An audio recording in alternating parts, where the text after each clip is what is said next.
윤핵관 중에서도 핵심으로 통하죠. 권성동 의원이 차기 전당대회에 도전할 뜻을 내비쳤습니다. 권 의원이 출마를 한다면 누가 진짜 친윤 후보냐를 놓고 경쟁이 한층 치열해질 걸로 보이는데요. 특히 장제원 의원이 누구와 손을 잡을지에 관심이 쏠리고 있습니다. 전대 룰을 놓고서는 오늘도 갑론을박이 이어졌는데요. 관련 내용을 정치 인사에 대해서 짚어보겠습니다.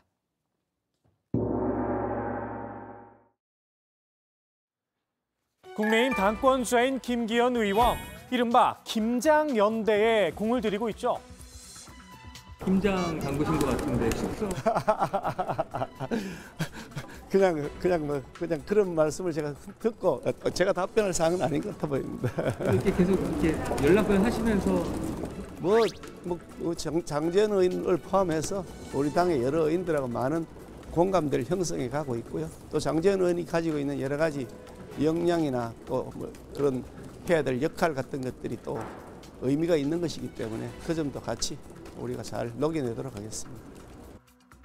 김 의원이 장 의원에게 러브콜을 보내는 이유, 바로 윤심 때문입니다. 장제원 의원은 약간 상징성이 있으니까 또 당원들 중에는 윤 대통령이 지지한다라는 모습을 보일 수 있고 그러면 굉장히 좀 쏠릴 수도 있죠. 김장연대설에 장 의원은 차차 보자며 일단은 말을 아꼈었는데요. 의원님께서 어떻게 보세요? 그런데 김장연대 얘기 나오잖아요. 이상하게 여기 김장철인가요? 이게 너무 그거는 차차 봅시다. 두 사람의 연대 전선에 주요 변수가 발생했습니다. 윤핵관 중에서도 핵심이자 장 의원의 브라더로 통하죠. 권성동 의원이 전당대회에 나설 뜻을 내비친 겁니다. 어떠한 역할도 마다하지 않을 생각이고요. 여러분들로부터 많은 의견을 듣고 있습니다. 최종 결심이 서면은 기자회견을 통해서 공식적으로 발표하겠습니다. 권 의원은 장 의원과 소통을 했느냐는 질문에 함께를 강조했는데요. 장제원 의원과 윤석열 정부의 성공을 위해서 함께 가야 되겠다는 데 대해서는 인식을 같이 하고 있습니다. 장 의원의 생각도 같을지는 모르겠습니다. 김장연대냐, 권장연대냐, 아니면 제3의 선택이냐. 장 의원의 향후 행보가 사뭇 궁금한데요. 권 의원의 등판으로 장 의원의 계획에 차질이 빚어진 게 아니냐는 뒷말도 나오고 있죠. 그래서 일각에서는 장제원 의원이 이제 당대표를 누군가를 만들고 본인이 사무총장을 노리는 것 같다라는 얘기도 있습니다. 당대표는 바지 사장이고. 사실 이제 그 공천 때가 되면 사무총장이 실무적으로 총괄하고 예를 들어 공천관리위원회 간사 역할을 하면서 자료를 제공하기 때문에 그렇죠. 사무총장의 역할이 굉장히 중요하게 크죠. 하나. 예. 권 의원이 당대표가 된다면 바지 사장 역할만 하지는 않을 듯 싶습니다. 명색이 윤핵관 핵심 4인방 가운데 한 명이니 말입니다. 오히려 장 의원의 정책 위상이 내려갈 듯 싶은데요. 이른바 윤심을 전달하는 메신저 역할을 하며 당내 영향력을 과시했던 장 의원. 권성동 당대표 체제에선 2인자 자리도 권 의원에게 내줘야 합니다. 그렇다고 장 의원이 다른 후보를 돕는다면 또다시 불화설이 불거질 수도 있겠죠. 권성동, 장제원 두 분 사이가 생각보다 더 사이가 안 좋아요. 이제 전당대회 하고 내가 이제 앞으로 공천도 해야 되는데 너희들끼리 싸우면 어떡하냐. 화해, 술 한잔 먹고 화해 이러지 않았을까? 윤심이 둘로 갈리며 비윤 후보에게 어부지리 상황이 발생할 수도 있습니다. 지난번 이준석 대표가 될 때는 결승에서 5자가 붙었습니다. 그때 나경원, 조호영, 나경원 두 분이 좀 나눠 먹는 형국이었거든요. 그리고 나머지 두 분이 더 있었죠. 장 의원, 과연 어떤 선택을 하게 될까요?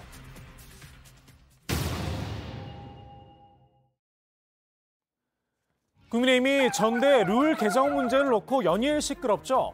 당 지도부는 당원의 비중을 확대하는 쪽으로 이미 결심을 굳힌 듯한데요. 정진석 비대위원장은 이번 전대를 당원들의 축제로 준비하겠다 밝혔습니다. 당원들의 축제, 우리 국민의힘의 주인인 당원들, 그리고 그 어려운 역경을 극복하고 우리 당을 집권 여당으로 만들어준 당원들을 위한 그런 축제로 준비하려고 합니다. 국민의힘의 주인인 당원, 정 비대위원장은 책임당원 100만 명 시대라는 점을 연일 강조하고 있죠. 당내에선 아예 100% 당원 투표로 당대표를 뽑아야 한다는 목소리도 이어졌습니다. 우리가 뭐 어떤 조직이나 단체의 장을 선출할 때 그 단체 구성원들이 대표를 선출하지 외부인이 선출하는 건 아니거든요. 그런 측면에서 봤을 때는 저는 100% 당원 투표로 당대표를 결정해도 무방하다 이렇게 생각을 하고 있습니다. 의회 민주주의가 우리보다 훨씬 일찍 시작된 미국, 영국, 독일, 프랑스, 일본, 호주, 캐나다 등의 선진국가 중에서 당대표 선거에 일반 여론조사를 반영하는 나라는 없었습니다. 반면 비윤계에선 민심 30% 반영 비율을 그대로 유지해야 한다는 입장이죠. 안철수 의원은 비당원인 국민의힘 지지층의 뜻을 수렴할 통로가 사라진다는 점을 지적했습니다. 100만이라고 해도 우리 전체 인구의 절반이 만약에 우리를 지지한다고 볼 때 그러면 2,400만 우리 지지자들은 의견이 반영할 수 있는 통로를 전혀 없다. 100만 책임 당원, 단순히 숫자가 중요한 게 아니라 그 구성을 봐야 한다는 의견도 나왔죠. TK와 어르신이 중심이라면 당심이 곧 민심이라고 보긴 어렵다는 겁니다. 연령별, 지역별 당원 분포 자료를 당에서 좀 공개를 했으면 좋겠어요. 세대별로 퍼센티지가 있을 거 아니에요. 그러니까 당원 늘어나는 건 좋은데 이 당원 비중 높이는 게 수도권 청년 민심을 반영하는 건지 아니면 TK 어르신 민심을 반영하는 건지. 전대 룰 개정엔 찬성하지만 다음 전대부터 적용하자는 주장도 나왔는데요.